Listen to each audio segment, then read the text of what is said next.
பரிபூர்ணமா கேட்க முடியாது. தொழுகையில சூரத்துல் ஃபாத்திஹா ஓதிட்டாலே தொழுக கூடிடும். துணை சூறா அப்படின்றது 3 ஆயத்து ஓதுனா தொழுக கூடிடும். அப்ப கூடுதலாக ஓதுறது என்பது ஆயத்துகள் ஓத ஓத ஓத ஓத அந்த தொழுகையினுடைய நன்மைகள் கூடிக்கிட்டே போகும். ஆம்சா நேற்றே என்ன சொன்னாங்கன்னா, காலையில போயிருந்தேன் செலுத்து அப்படின்னாப்புல. நான் சொன்னேன், அந்த ஒரு நாளையும் முடிச்சுட்டு போயிருங்க. ஏன் அப்படின்னா இவ்வளவு நாளா அந்த ஃபர்ஸ்ட் கியர்ல தான் போயிருந்திருக்காரு. ஒரு செகண்ட் கியர்ல போன மாதிரி ஒரு தொழுகை நடத்தினா மக்களுக்கு ஒரு சின்ன இலகுவா இருக்கணும். சரி, நல்லதெல்லாம் அவங்க இருந்து தொழு வச்சாங்க. அல்ஹம்துலில்லாஹ் அவர்களுக்கு ஜமாத்தின் சார்பாக நிர்வாகத்தின் சார்பாக மனமார்ந்த நன்றியை நாம் தெரிவித்துக் கொள்கிறோம். அல்லாஹ் அவர்களுக்கும் நமக்கும் உயர்வான கண்ணியத்தையும் மதிப்பையும் தந்தர் புரிவானாக. ஒவ்வொரு நாளும் விமர்சனமும் அதன் விளக்கங்கள் என்ற தலைப்பின் கீழாக அந்த விஷயங்களை நம்ம பார்த்துட்டு வந்தோம். இன்றைக்கு அதனுடைய நிறைவாக இவ்வளவு நாளாக நாம் பார்த்து வந்த ஒவ்வொரு செய்திகளும் மார்க்கத்தின் அடிப்படையில் சொல்லப்பட்ட குர்ஆன் ஹதீஸின் அடிப்படையில் உள்ள விஷயங்களை நம்ம பார்த்துட்டு வந்தோம். இது அல்லாத நிறைய விஷயங்கள் எல்லாம் இன்றைக்கும் மார்க்கத்துல ஒரு கேள்விக்குறியாக இருந்து கொண்டிருக்கிறது. அதற்குரிய விஷயங்களை எல்லாம் அந்தந்த நேரத்துல மார்க்க அறிஞர்கள்ட்ட கேட்டு தெரிஞ்சுக்கிறோம். ஏன் அப்படின்னா ஸல்லல்லாஹு அலைஹி வஸல்லம் சொன்னாங்க, கியாமத் நாளுடைய சமீபத்துல இந்த மார்க்கத்துல புதிதாக குழப்பங்கள்லாம் உருவாகும்னா எல்லாமே இருக்கு. குர்ஆன் இருக்கு, ஹதீஸ் இருக்கு, எல்லாம் இருக்கு. எதுக்கு குழப்பம் அப்படின்னா ரசூலுல்லாஹ் சொன்னாங்க, அப்படிப்பட்ட ஒரு காலம் வந்துதான் ஆகும்னா கல்வி உயர்த்தப்படும். பெரிய பெரிய மார்க்கத்தை கற்றறிஞ அறிஞர்கள் எல்லாம் வஃபாத் ஆகி விடுவார்கள். இந்த மார்க்கத்தை கற்றுக்கொள்வதற்காக அறிஞர்கள் யாரும் மதரசாவுக்கு வர மாட்டாங்க. நீ தமிழ்நாட்டில் நீங்க ஆய்வு செஞ்சு பாருங்க, பெரிய பெரிய மதரசாக்கள் தான் இழுத்து முடித்தாங்க. என்ன அப்படின்னா ஓதுறதுக்கு யாரும் வர்றதில்லை. இந்த பக்கம் ஓதுன ஆளுங்களுடைய இறப்பு, இந்த பக்கம் ஓதுறதுக்கு அடுத்த ஜெனரேஷன் தயாரா இல்லை. அப்ப ஓதி இருக்கக்கூடிய அந்த ஆளுங்களுடைய செயல்பாடுகளை கொண்டு இருக்கோம். ஒரு நேரத்துல கேஸ் தட்டுப்பாடு வர்ற மாதிரி, பெட்ரோல் தட்டுப்பாடு வர்ற மாதிரி ஆளுங்களுடைய தட்டுப்பாடு ஏற்படுமா சொன்னாங்க. இதெல்லாம் கியாமத் நாளுடைய நடைபெறக்கூடிய ஒரு அடையாளம். அந்த நேரத்துல என்ன அப்படின்னா ரசூலுல்லாஹ் சொல்றாங்க, மார்க்கத்தை விளக்கியவர்கள் யாரும் இருக்க மாட்டாங்க. வந்தவர் போனவர்கள் எல்லாம் சட்டங்கள் பேசுவார்கள். எது ஹலால் எது ஹராம், எது சத்தியமான என்பது யாருக்கும் தெரியாது. இப்படிப்பட்ட ஒரு காலத்தை எல்லாம் இந்த சமுதாயம் சந்திக்கும் அப்படின்னா அதுல ஒரு விஷயம் அப்படின்னா, நான் எந்த சுன்னத்தை காண்பித்து தந்தேனோ அந்த சுன்னத்தை பின்பற்றக்கூடிய விஷயத்தில் இந்த சமுதாயம் யோசிக்கணும் அப்படின்னா அதை பின்பற்றுவதற்கு யாரும் தயாராக மாட்டாங்க என்று சொல்லிட்டு ரசூலுல்லாஹ் ஒரு விஷயத்தை சொன்னாங்க. அந்த குழப்பமான காலகட்டத்தில் யார் என்னுடைய சுன்னத்தை ஹயாத்தாக்குகிறார்களோ, யார் அந்த நேரத்தில் என்னுடைய சுன்னத்தை பற்றி பிடிக்கிறார்களோ அவருக்கு உண்டான கூலி என்ன தெரியுமா? அல்லாஹ்வுடைய பாதையிலே ஷஹீதான அந்த சுகதாக்கு, அல்லாஹ்வுடைய பாதையில் தன் உயிரை அர்ப்பணம் செய்த அந்த ஷஹீதுக்கு என்ன நன்மை கிடைக்குமோ அந்த நன்மையோட 100 மடங்கு நன்மை கிடைக்கும்னா. இந்த ஹதீஸ்ல நம்ம ஒரு விஷயத்தை சிந்திச்சு பார்க்கணும். ஒரு ஷஹீதுடைய அந்தஸ்து அல்லாஹ்வுடைய பார்வையிலே உயர்ந்தது. அப்ப 100 ஷஹீதுடைய அந்தஸ்து கிடைக்கும் அப்படின்னா சும்மா அந்த சவாபு கிடைக்காது. அந்த அளவுக்கு குழப்பமான காலகட்டத்தில் பின்னி போய் இருக்கும் அந்த சூழ்நிலைன்றான். காலங்கள் செல்ல செல்ல செல்ல நாம் எதிர்பாராத விளக்கங்கள் எல்லாம் வரத்தான் செய்யும். அப்ப நம்ம என்ன செய்யணும் அப்படின்னா நம்ம பாரம்பரியத்திலே பயணிக்கணும். நாம் எந்த வழிகளை பின்பற்றி வந்தோமோ அந்த விஷயத்தை பின்பற்றிட்டு போனாலே போதுமானது. புதிதா இருக்கிற அந்த புறம் கவனம் செலுத்தினீங்க அப்படின்னா முடிஞ்சு போச்சு. ரசூலுல்லாஹ் குழப்பத்தையும் தெளிவுபடுத்தினாங்க. குழப்பம் வரத்தான் செய்யும். ஒவ்வொரு நூற்றாண்டிற்கும் ஒரு புதிதான ஒருத்த வருவான். குர்ஆன்ல ஹதீஸ்ல இருந்து விளக்கம் சொல்றன்ற பேர்ல வருவான். அவன் குழப்பம் செய்வான். நீங்க தான் உசாரா இருக்கணும். நாம் எந்த விஷயத்திலே பயணித்து வந்தோமோ அந்த விஷயத்தை பற்றி கொண்டு போனாலும் போதுமானது. இன்னொரு விஷயம் என்ன தெரியுமா? நம்ம செய்ய வேண்டிய அமல் என்னன்னா எந்த விஷயங்களை விளக்கி இருக்கிறோமோ அந்த அமல்ல கொண்டு வரணும். இன்னைக்கு பயான்ல பேசுறது கேட்கறது பெரிய விஷயம் இல்லட்டா, இல்மு வேணும். இல்மை விட பெரிய விஷயம் என்ன தெரியுமா? எந்த விஷயங்களை கேட்டோமோ அதை அமல்ல கொண்டு வரணும். ஒரு நாணயம் என்று எடுத்துக்கொண்டா, ரூபாய் என்று எடுத்தா 2 பக்கமும் பிரிண்டிங் ஆயிருக்கும். ஒரு பக்கம் மட்டும் பிரிண்ட் ஆயிருக்கு, இன்னொரு பக்கம் வித்துதாலா இருக்கு, எம்டியா இருக்கு. அந்த நாணயம் செல்லுமா? செல்லாது. அதே மாதிரி இல்ம மட்டும் கேட்டு கேட்டு கேட்டு கேட்டு நம்ம உட்காந்து பயானம் கேட்டு கேட்டு நிறைய விஷயம் தெரிஞ்சுக்கிறோம். ஆனா அது அமல்ல இல்லை அப்படின்னா வேஸ்ட். இல்மு எதுக்கு? அமல் செய்யறதுக்கு. அமல் இல்லாத இல்மு ஒரு பிரயோஜனம் இல்லை. இந்த வெற்று நாணயத்தை போலத்தான். வாழ்க்கையில இல்மை கொண்டு அமல் செஞ்சாலே ஸல்லல்லாஹு அலைஹி வஸல்லம் சொல்றாங்க, மன் அமில பிமா அலிம அல்லமல்லாஹு வர்ரஸஹு இல்ம மா லம் யஅலம். நீங்கள் கற்றதை கொண்டு அமல் செய்யுங்க. முதல்ல எந்த விஷயங்களை தெரிஞ்சுக்கிட்டீங்கன்னா அதை கொண்டு அமல் செய்யுங்க. அல்லாஹ் உங்களுக்கு தெரியாத விஷயங்களை உங்களுக்கு அறிவித்து கொடுப்பான். நிறைய விஷயங்களை தெரிந்து கொண்டு வர பெரிய அறிவாளி கிடையாது. தெரிந்த விஷயங்களை கொண்டு அமல் செய்யணும். இன்னைக்கு அமல்ல இருக்கா அப்படின்னா, விடிய விடிய பயான் கேட்போம், விடிய விடிய தஹஜ்ஜுது தொழுவோம், விடிய விடிய கியாமுல் லைல் தொழுவோம், ஃபஜ்ர விட்டுருவார். ரெண்டுத்துல எது முக்கியம்? அது இபாதத்து தான், இது இபாதத்து தான். ஆனா எது ஃபர்து?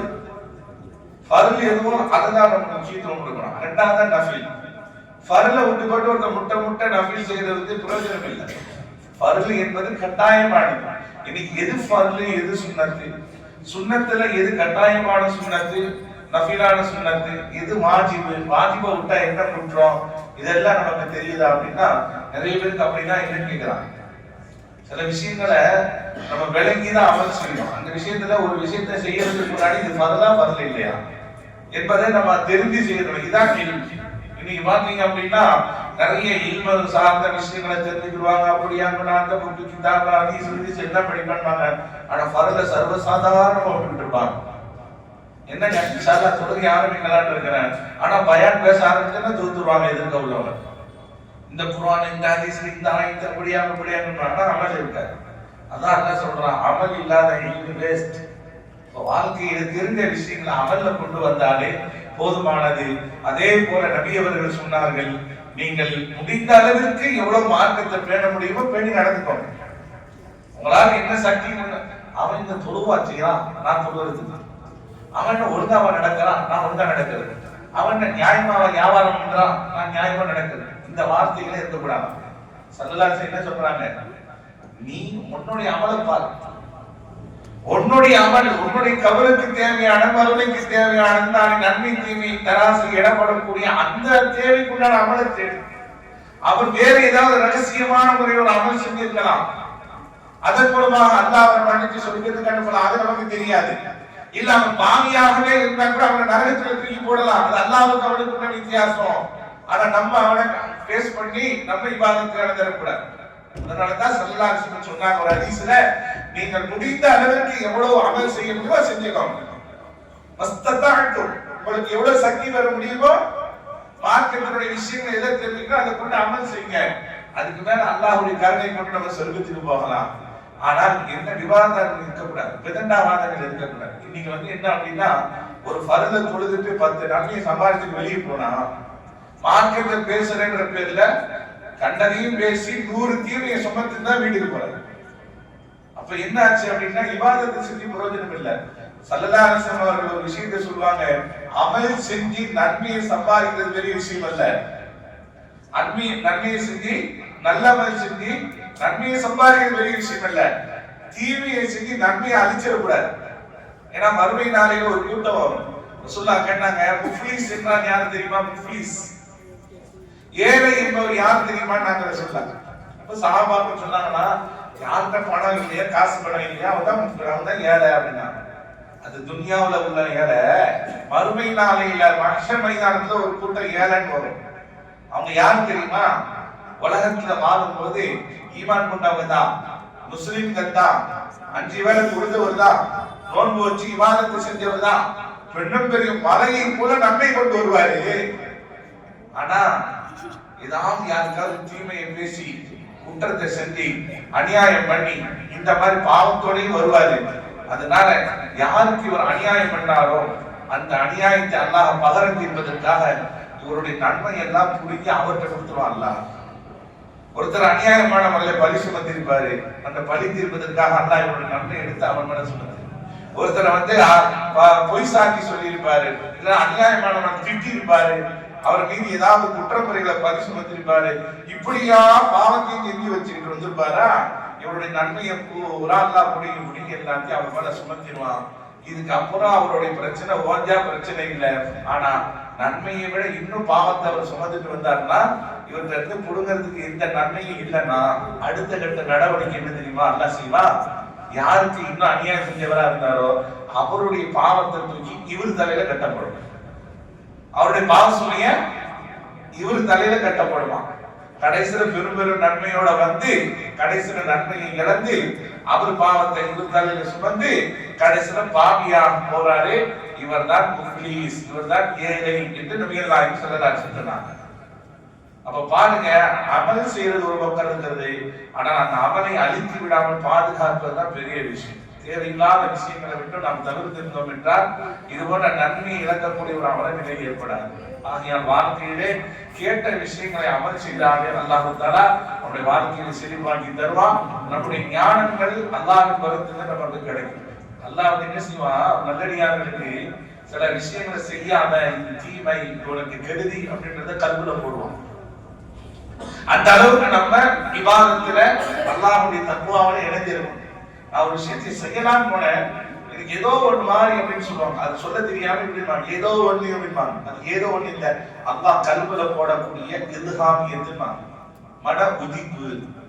அல்லாஹ் என்ன செய்வான், அத கல்வில போடுவான், இதை வேணாம் அவனுக்கு வேணாம், நல்ல வேலை நான் தவிர்த்துக்கிட்டேன், நல்ல வேலை நான் இப்படி போல, இப்படி போயிருந்தேன்னா அப்படி ஆயிருக்கும். இந்த மாதிரி வாழ்க்கையில நிறைய விஷயம் சொல்லுவாங்க. இது வந்து நம்மளா இல்ல, அல்லாஹ் நம்மளை பாதுகாப்பதற்காக மலக்கின் மூலமாக செய்த உதவி, எண்ணத்தின் மூலமாக ஏற்படக்கூடிய உதிப்புகள். சில நேரத்தில் வேறு யாராவது ஏதாவது ஒரு இடத்துக்கு போயிட்டே இருப்பாங்க, நீங்க யாராவது வந்தாங்க அப்படியே கூட்டி இந்த பக்கம் போயிருவாங்க. பார்த்தா நம்ம எந்த இடத்துல போக வேண்டுமோ அந்த இடத்துல ஒரு அசம்பாவிதம் நடந்துடும். 10 நிமிஷத்துக்கு முன்னாடி நல்ல வேலை இங்க வந்திருந்தேன்னா என் கதி இந்த மாதிரி. ஒரு வாட்டி நான் இதுதான் பள்ளியாசல்ல இருந்து வீட்டுல இருந்து பள்ளிக்கு வந்துகிட்டு இருந்தேன். அந்த வழியில தான் போவேன். ஒரு 2 ரமலானுக்கு முன்னாடி நடந்த ஒரு நிகழ்வு மறக்கவே முடியாது. வேலை தென்னை மரத்தை பொத்து இறங்கி விழுந்துச்சு. நான் அதுக்கு முன்னாடி வண்டி போயிட்டு இருக்கும்போது ஏதோ ஒரு குறுக்க வண்டி வந்தோடனே நிப்பாட்டிட்டேன். குறுக்க வேற வந்துட்டு இருக்காங்க. அது ஒரு நிமிஷம் தான் அல்லாஹ் என்ன செஞ்சுட்டான், நிப்பாட்டி. அவன் அந்த குறுக்க அந்த வண்டி வரலன்னா இந்நேரம் எனக்கு 40 பாக்கியாதான் பண்ணிட்டு இருப்பாங்க.